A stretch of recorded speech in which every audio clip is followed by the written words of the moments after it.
Hi friends, welcome to Charan Megha's kitchen. வீடியோக்குள்ளே போகிறதுக்கு முன்னாடி சரண் மேகாஸ் சேனலை சப்ஸ்கிரைப் பண்ணாதவங்க சப்ஸ்கிரைப் பண்ணிக்கோங்க. மறக்காமல் அந்த பெல் பட்டனை ப்ரெஸ் பண்ணிக்கோங்க. ஹாய் வியூவர்ஸ், கம்பில் எப்படி தோல் நீக்கலாம் அப்படின்றது இந்த வீடியோவில் நம்ம பார்க்கலாம். இது நாட்டு கம்புன்னு சொல்லுவாங்க, பொட்டு கம்புன்னு சொல்லுவாங்க.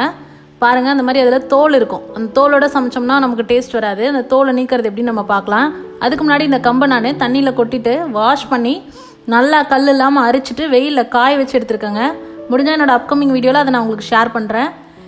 இப்போது நம்ம சுத்தம் பண்ணி வச்சுருக்க அந்த கம்பை எடுத்து மிக்ஸி ஜாரில் போட்டுக்கிறோம்.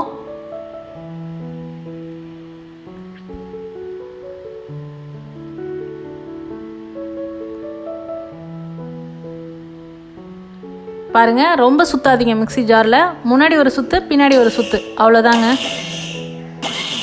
அவ்வளோதான், அதுக்கு மேலே விடாதீங்க. பாருங்கள், தோலெல்லாம் வந்திருக்கு பாருங்கள், சைடில் உங்களுக்கு டிஃப்ரென்ஸ் தெரியும். உங்களுக்கு அந்த உரலில் போட்டு பண்ணுறதை விட இந்த மாதிரி பண்ணுறதுல கொஞ்சம் தோல் இருக்க தான் செய்யும். அந்தளவுக்கு க்ளீன் ஆகாது, ஆனால் ஓரளவுக்கு தோல் நீக்கிடலாங்க நம்ம இதில். பாருங்கள், இது மாதிரி எல்லா கம்பியும் எடுத்து முரத்தில் கொட்டிக்கோங்க.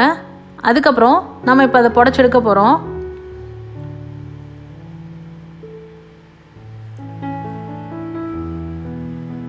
பாருங்கள், கம்பு எவ்வளோ சுத்தமாக வந்துருச்சுன்ட்டு. அதில் தோலெல்லாம் ஓரளவுக்கு நீங்கிடுச்சிங்க.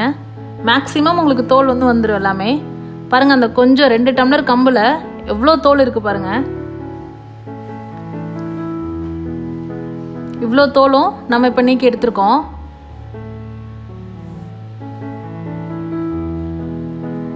ரொம்ப ஈஸி தான் ஃப்ரெண்ட்ஸ். இந்த மாதிரி ட்ரை பண்ணி பாருங்கள். ட்ரை பண்ணி பார்த்துட்டு உங்களோட கமெண்ட் சொல்லுங்கள்.